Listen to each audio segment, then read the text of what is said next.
welcome back to my channel. Tonight I have a really fun one for you. I always say that, but this time, hear me out. We are going to Halloween at Kew Gardens. So Kew Gardens does some really special themed walks throughout the year, one of which is Christmas at Kew, there's 2 Christmas at Kew videos on my channel, one with my narration, one just set to Christmas music. So I cannot wait to see what the Halloween experience is all about. So I've got to rush and get there. Let's go see what this experience is like. Off we go. So Halloween at Kew was such an amazing experience. I would highly recommend it if you are in London during the Halloween time. It is shorter than the Christmas one if you've ever been to Christmas at Kew, and if you are curious what that experience is like to compare it, I have 2 videos on my YouTube channel. I will link them down below, but you can also just find them on my channel, and I'm going back again this year, so stay tuned and make sure you're subscribed to check that out. But back to Halloween at Kew.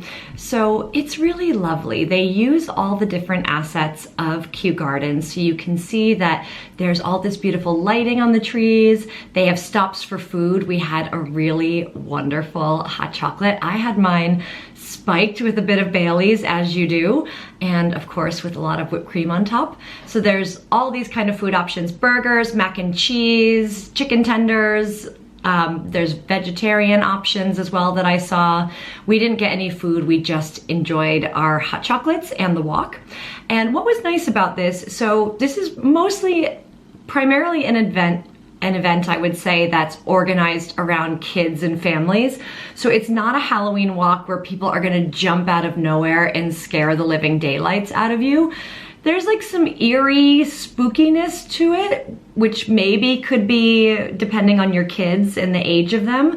But I think there's also daytime daylight options, which would be infinitely less spooky. For example, there was one man who was standing still and would like walk into the sidewalk of the crowds and kind of not say anything, but be really creepy and eerie. So there were some people dressed as like ghosts and ghouls. But overall, I would say it was pretty wholesome experience. There's music playing throughout. I think that's probably the scariest it gets. So just keep that in mind should you be going with kids if they're spooked easily. But overall, it's just a really fun thing to do. It's definitely more like eerie and spooky than it is like playful Halloween, I would say. So you see like ghosts and goblins and lots of beautiful illuminated trees, pumpkins lit up.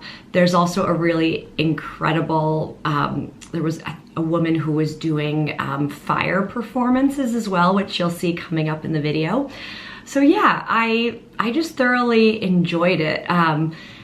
And I would definitely say if you love Halloween and you want to do something that's like a fun experience that would cover many ages.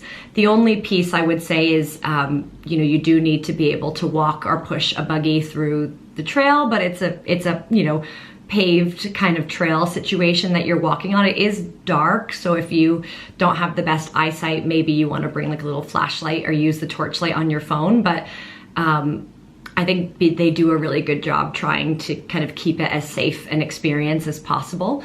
But yeah, if you have any questions at all, please leave a comment down below.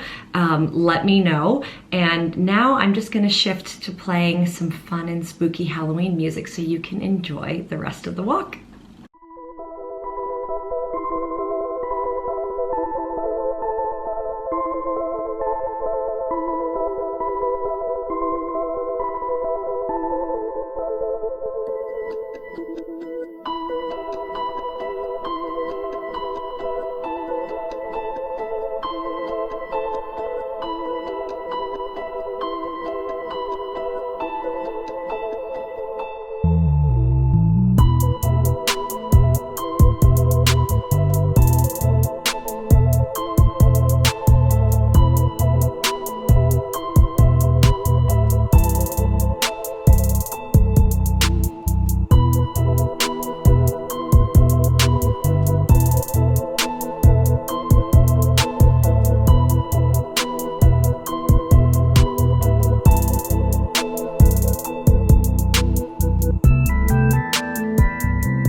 amongst these two, my foregone friends, your spirit blooms. I dance the fire of fascination to bring you back through incantation.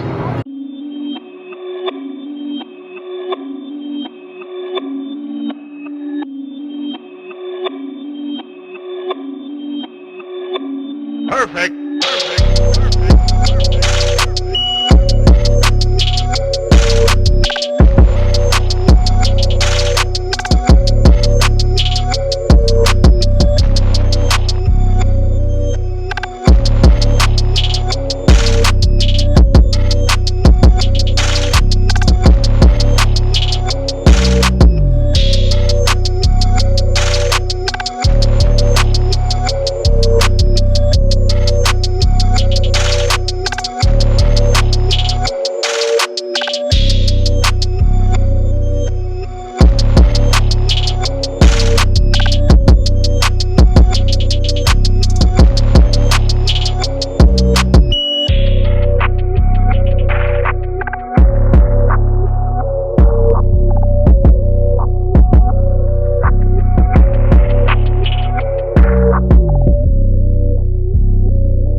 right, so that concludes my Halloween at Kew experience. What did you think of it? Leave a comment down below and let me know. Would you go do Halloween at Kew? You can book it on the Kew Gardens website, so I'll leave a link down below to that. Please like the video as well if you found it helpful, and if you went to Halloween at Kew, I'd love to hear what your experience was like. Maybe there's something I left out in this video that you can add value to Londoners or travelers looking to consider it for next year. And if you really enjoyed this video as well and you want to see more from me, as mentioned, I am going back to Christmas at Kew this year, so if you want to make sure you see that video, please hit the subscribe button so you do not miss out on all of my great upcoming travel, lifestyle, life in London content. So thanks again for tuning in, and I will see you soon.